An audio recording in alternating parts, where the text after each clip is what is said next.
Hello guys, so I don't know how well you can hear me over the helicopter in the sky, but we are on week 27. It is officially the final week of the second trimester. It's currently week 27 day 0 or week 26 day 7, depending on how you count. So yeah, it's the very last week of the second trimester and I'm finally over my cold. Finally, I say over it. I still got a bit of chest phlegm, I still got a bit of a cough, I still got a bit of nasal congestion, but energy-wise, I seem to be as back to normal as I can be, considering I'm about to enter the third trimester. I'm human again, I feel alive again at least. I don't feel quite so dead zombie anymore. I'm just on a walk with two of my dogs. We've just had a nice splash in the pond, puddle, river, stream, I don't know what you want to call it. Apparently someone's kicking a can over there. We're having a lovely time out walking about. A little wary today. I say a little wary. I did not sleep well this last week. There goes Coco. Oh, rain started. Rain has just started. Are you playing Walter? I would actually put my coat on, but I'm actually really warm. It's such a beautiful sight though. Anyway, as I was saying, I'm feeling good, I'm feeling human. I don't really actually think I've updated you guys much on Minion this last week because I've just been so dead from exhaustion from that cold. One moment, I need to take a photo of the dogs. But yes, I'm feeling more human again, I'm feeling more alive, I'm feeling more conscious. I don't feel like a walking zombie, which is very nice. As I was saying, I've not updated you guys much about Minion this last week because I wasn't even in the right frame of mind to actually be conscious. Minion is doing well.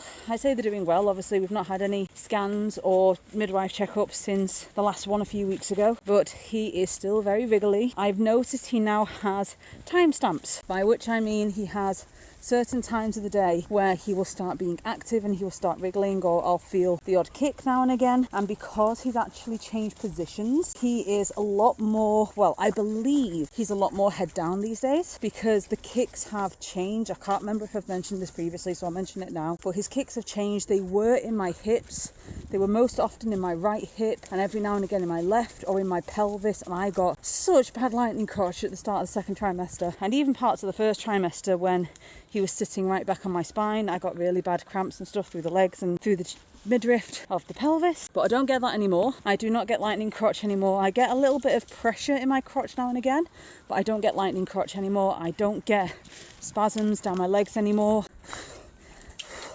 Though everything is making me breathless. Not terribly breathless, but just it's warm. I am so warm. It's like 13 degrees C outside right now, and I don't know what that is in Fahrenheit. Sorry to all my American viewers or foreign viewers that use Fahrenheit. It's 13 degrees C outside right now. I would usually be wearing a jumper or wearing my raincoat, but I am melting hot. It is so warm, and that is not helping the breathing because my body's naturally breathing to try and cool me down. Oh dear. Oh. Where's your ball? Where have you left it? Where's your ball? Oh, Walter's got it. Walter's got the ball. Thank you, Walter. Thank you, Walter. Can I have that, please? Thank you. No, you're not having it back. No. You don't get this back now till the pond. Come on. Sorry, I got completely distracted by the dogs there. Like I said, Minion's movements have adjusted. I do think he's a lot more head down. The kicks are no longer in my pelvis or on my right or on my left. They're a lot higher. Sometimes I'm feeling them just below my rib cage. I've got a feeling I've got a really high and wide placenta because I'm not feeling like a boot in the ribs that some people describe. It's more just like a little in the ribs every now and again. There's not really much force behind it yet, and that could just be because he's not big enough to actually put some force behind it yet. The kicks are definitely more higher now. They're a lot more central. They're a lot more in the middle of my belly. They're a lot more at the top of my belly, or up to the right, up to the left. So I do think he's starting to get into position and be head down, which is good. That is normal at this stage of pregnancy, I believe. Supposedly in the first trimester, or from what I've researched, what I've looked into, what people have said. I've not directly spoke to my midwife about this yet, but from what I've heard, it is normal for baby to start pointing downwards during the third trimester or at the start of the third trimester, because it shows that they're getting prepared and they're getting ready for what's to come. I've also been watching more birth vlogs to give me an idea of what's going on. In regards to Minion's movements, like I said, they have become more timed. I can literally have an estimate of what time it is during the day based on when he starts moving. He has a wriggly point between 6 and 8 in the morning. Then he'll kick off again when I'm having breakfast. Don't know why. It's always during breakfast. He always has a wriggle when I'm eating breakfast, which can be a bit annoying when the kicks are quite high because it makes it a bit difficult and takes a bit longer to eat when he does that. He'll then have another wriggle session, usually between 12 and 2. Sometimes it can be a bit earlier, around 11:30, sometimes it is a bit later. Then he'll have another wriggle not long after 2 o'clock, like around 3ish. Then he'll have another wriggle between 3 and 5ish, thereabouts. Then he'll have another wriggle around 7. He's demanding to find the treat, and we're not at the spider webs. Uah, spiders everywhere. Demanding find the treat, so she's barking at me every time I try and speak. But he'll have another wriggle around 7 o'clock, usually when I'm having my tea. Again, sometimes it can be slightly earlier, 7, sometimes it can be slightly after, but it's nearly always around 7 o'clock. And then he'll have another wriggle as we're going to bed around 10. Calm down. Calm down. Yeah, okay, we're at the spot. I'll give you that. One moment, let me put her to silence. And we go. There we go, now that they've been silent for 5 minutes. And then he'll have another wriggle just before we go to bed, so around 10ish. I think I've said that part. And then, oh, is it? Yeah, it's 12:30. He just gave me a boot. He just booted me right below the ribs. Which again, is not painful. It's more like a, I'm here sort of thing. And then he'll have another wriggle between midnight and 2 a.m. which is the most annoying one because that's when I'm starting to drift off to sleep, usually. And because he has a wriggle around that time, it usually keeps me awake because I get this really happy feeling. I just smile. It literally just warms my heart to feel him.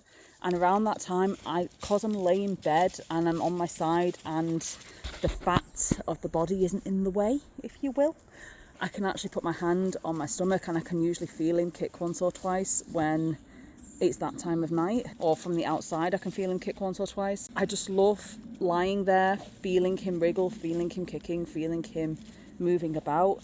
And it's really annoying because I really need to go to sleep. I really need to go to sleep, but I don't want to go to sleep because I'm savouring the feeling too much, because I cannot describe how warm it makes my heart feeling him kick about like that and being able to feel it from the outside, knowing that it's not just gas in my stomach, that it is him moving around. Do you know what? Up until, I'd say, week 20, at least up until week 20, possibly even up until week 24, 25, I didn't really feel like I had any form of connection to him, which I think sounds bad. I personally think that sounds awful, but it's true. I didn't feel anything because he was still, in my brain, he was still imaginary. Up until that point, the movements could still be mistaken for gas and stomach issues and stomach grumbling.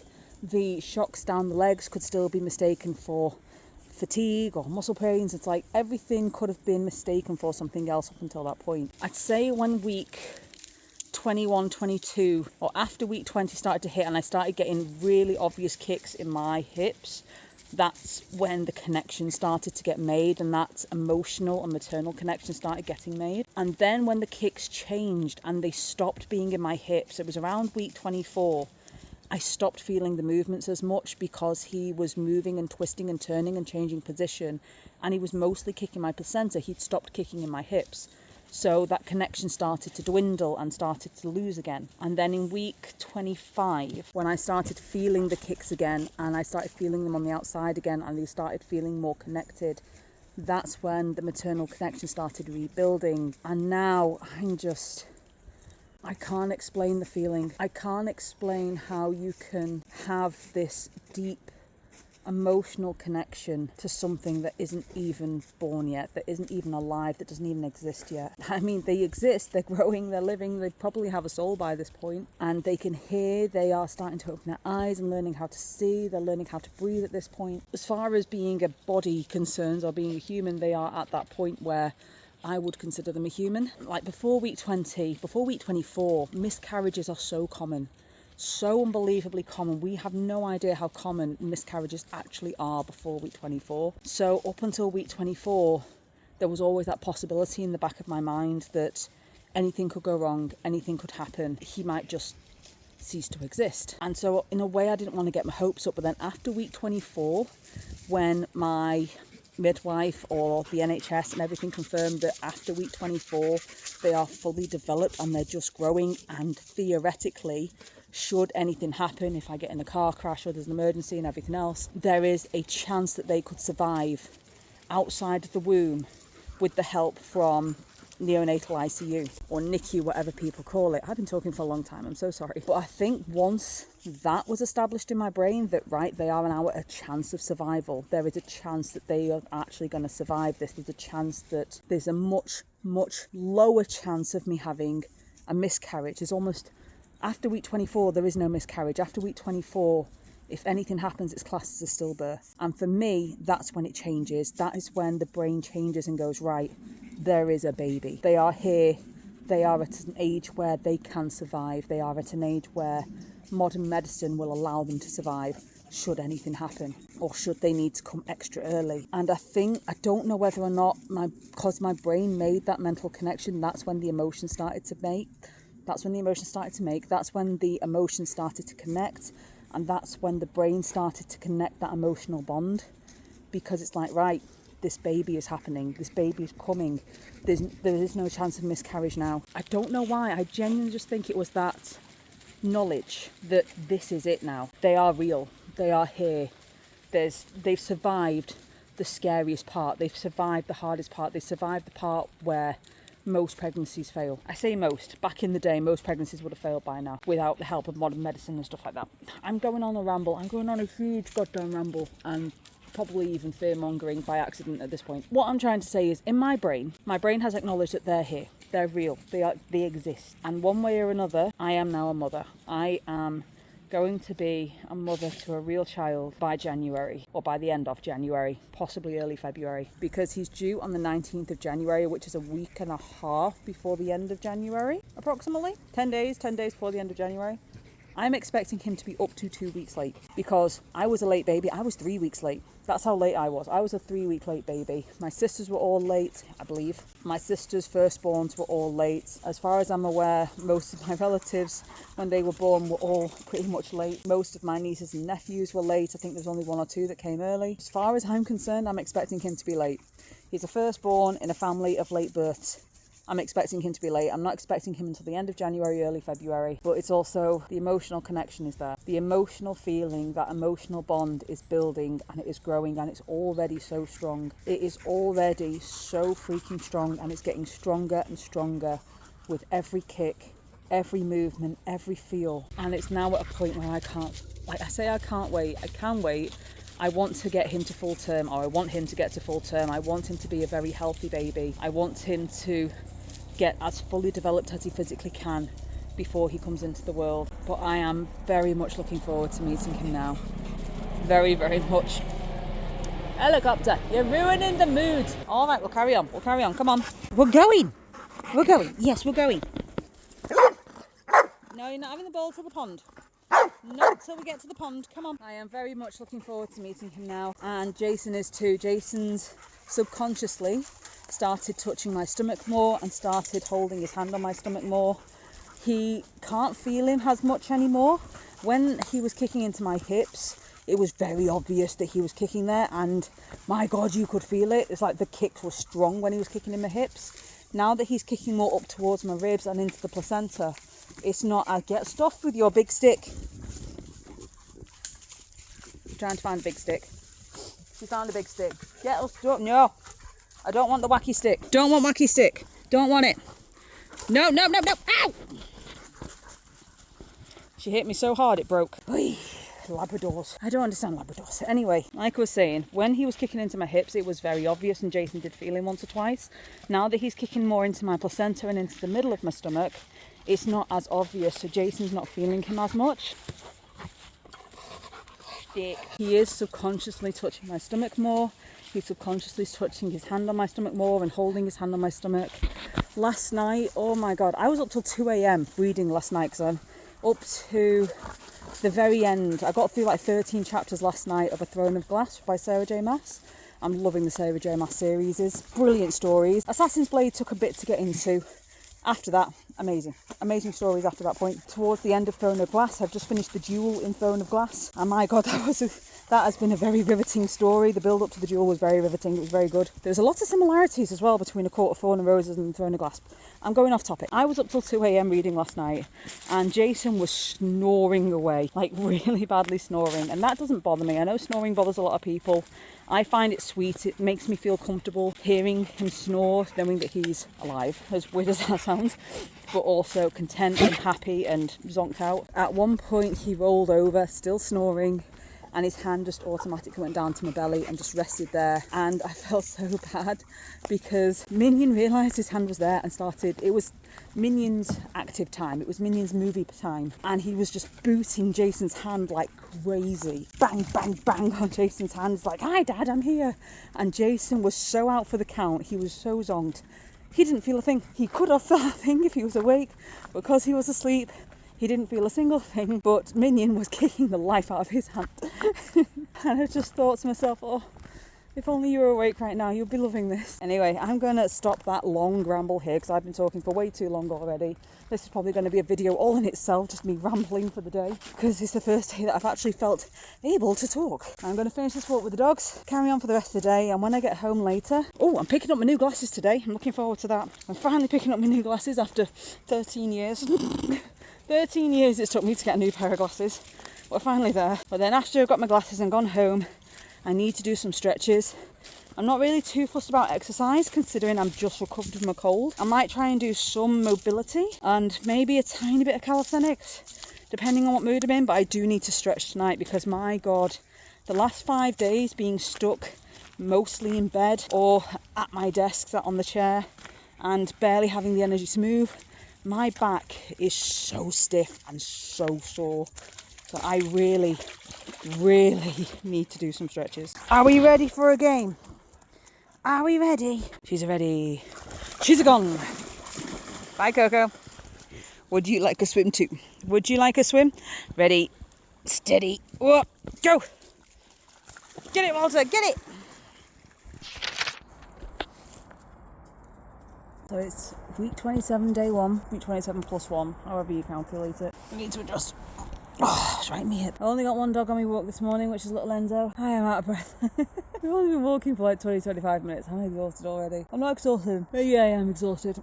Very out of breath right now. According to Garmin, my baby is now the size of a cauliflower, which we knew from the NHS website. And apparently, we're in the final stretch now. Third trimester starts next week. And not only does third trimester starts this week, it said new symptoms for the third trimester to be prepared for is shortness of breath, heartburn, and Braxton Hicks. Obviously, I know about Braxton Hicks. I know they're the false labour. They tend to be in the back, and it's your body's way of preparing for actual contractions and labour. So I need to start being aware of those and when they may trigger. On top of that, the shortness of breath. I've noticed shortness of breath or being more breathless since the pregnancy started, but today I'm feeling the shortness of breath. I'm definitely huffing and puffing and panting more today, and I've still got energy. I've got loads of energy, I just can't catch my breath. It's really hard. I'm yawning so much, it's really hard to catch my breath right now. The heartburn, on the other hand, that is not a new symptom. I have had that through the whole second trimester, and it has been hell. It's like, I've only not had heartburn this week. This week is the first, this week or last week was the first time I've not had heartburn through the whole second trimester. The heartburn has been something else. The heartburn has been horrible. Oh, I've just got to grin and bear it. But to be fair, that's been the only negative thing, really. Everything else has been really positive about this whole pregnancy thing. I've got a really easy day today. I've got a walk with Enzo this morning, then I've got a walk with Basil and the Scotties later today, and then I get to go home and chill. I'm currently in debate about whether to do any exercise tonight. A part of me wants to do exercise because I've not done any in ages due to the illness or due to the cold, which thankfully the symptoms now do seem to have completely cleared up. So I do want to get some exercises done, but it's also going to be dependent on how much energy I have left, because I have noticed that after work, I've got no energy left at the moment. I literally come to work, I walk the dogs, and then by the time I get home, I'm knackered. I'm absolutely knackered. So I don't know whether or not I might just have to stick to walking as being my primary exercise and maybe doing a handful of strength training if I get the energy. I know last week I was talking about hopefully starting to microdose and just doing little bits of exercises here and there whenever I can, which I might still try and do, but I don't know whether or not that's going to be feasible because I think Ah, my God, I cannot stop yawning. I had a good night's sleep last night as well. I had a really good night's sleep last night. I went to bed about 10, half 10, woke up about 2 for the toilet, woke up again at 6 for the toilet, and then actually got out of bed about 8. Had a really good night's sleep. I had a very undisturbed night's sleep last night, which was a nice change. I also had an appointment this morning, but it wasn't a pregnancy appointment. Because me and Jason have moved house, I had to have a new patient clinical just so they could register all my details and make sure everything I've entered is correct and they haven't misunderstood anything of the information I sent through. I got my blood pressure checked again. I swear I've had my blood pressure checked more during this pregnancy than I have in my entire lifetime. I'm not even kidding. Like, everyone wants to know your blood pressure when you're pregnant. I had my weight checked. I'm currently 113.5 kilograms, which I've been now for about a week, which concerns me slightly that I'm not gaining weight, but because of the illness I had last week, I've also not been eating as much as usual. So that could be that. I'm still within the range of a healthy weight gain for pregnancy, so I'm not too worried about that. This morning, just before I left for work, a letter turned up, which is hopefully, I've not opened it yet because I was on my way out the door to leave for work, but hopefully the letter that's arrived is actually my maternity allowance application forms, which is very exciting.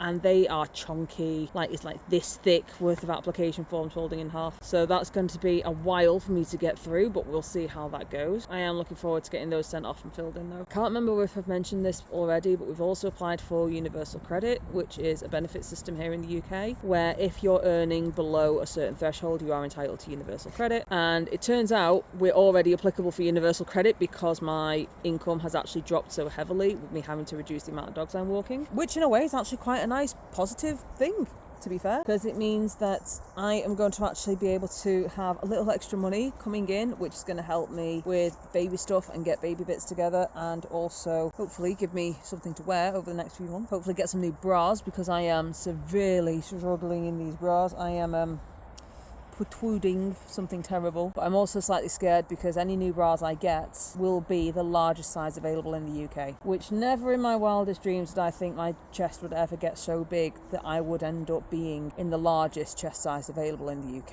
And unfortunately, if they get any bigger, I'm really going to struggle because I would have to get specially made bras, which can cost 100 plus per bra, which is a lot of money. So I'm really hoping they don't get too much bigger, but I do need to get some maternity bras in the next size up. My ribs are definitely expanding. I'll definitely need to go up a chest size soon. My God, my ribs are expanding. I might actually have to try the mini mama bras again soon to see whether or not they've actually started fitting yet, because obviously beforehand they were very big, very loose. They might actually start fitting me soon considering the size that I'm getting to. Or they might just still prove to be an absolutely nonsense piece of fabric. I don't know. We'll soon find out. That's how my day has started. I don't know how my day is going to continue. I just wanted to do this quick little catch up to let you know how things are getting on and how symptoms currently are, which is very breathless. Very, very, very, very short of breath. It's nice to be back out though. It's so nice to be able to be back outside in the autumn colours because it's absolutely gorgeous where I walk. And autumn is my favourite time of year. It really is my favourite time of year. Oh, in fact, one more thing that I nearly forgot. As of right now, as of today, I only have 2 months left before I start my maternity leave. That's an exciting and scary thought. That's a very exciting and scary thought. In 2 months' time, it is going to be Christmas, and my maternity leave starts at Christmas. And the reason it starts at Christmas is because I was recommended by my midwife to have at least a month off, or at least start it a month before I'm due, primarily because I'm self-employed and I'm a dog walker and I'm a solo dog walker. There is a chance that if baby decides to come early, which I doubt he will, but he might, then I do not want my waters breaking in the middle of a field and then struggling to get back to my car and then have to take all my dogs home and cancel walks and go through all that rigmarole while potentially being in labour. Or if my labour starts while I'm on a dog walk and gets pretty intense pretty quick, I could have serious problems if I'm in the middle of a field or in the middle of a woodlands, a forest. So I'm taking my maternity leave a month early, which would put me towards the start of January. And I always have 2 weeks off over Christmas and New Year, or I have between Christmas and New Year off every year, just so I can spend a week with my family, because we usually have to travel down south to see Jason's family for Christmas. And I said to my clients, like, I could work all the way up until the day that I actually go into labour, but that could be 1 week, it could be 2 weeks after Christmas or the start of the year, and I didn't find that fair on my clients for me to come back for 2 weeks for them to then have to go find a new dog walker. So I said to them, it makes more sense for me to say, right, I'm stopping at Christmas and you need a new dog walker for the new year. That simple. So that's what we're doing. That is the current plan when it comes to maternity leave. So from the 20th of December I will officially be on maternity leave, which is exciting and scary, but it's happening one way or another. It is happening. This year has been something else. This year has been amazing. It really has been amazing. There's been some challenges, there's been some difficulties, there's been some obstacles to overcome, but this year has just been amazing so far. Still got a long way to go.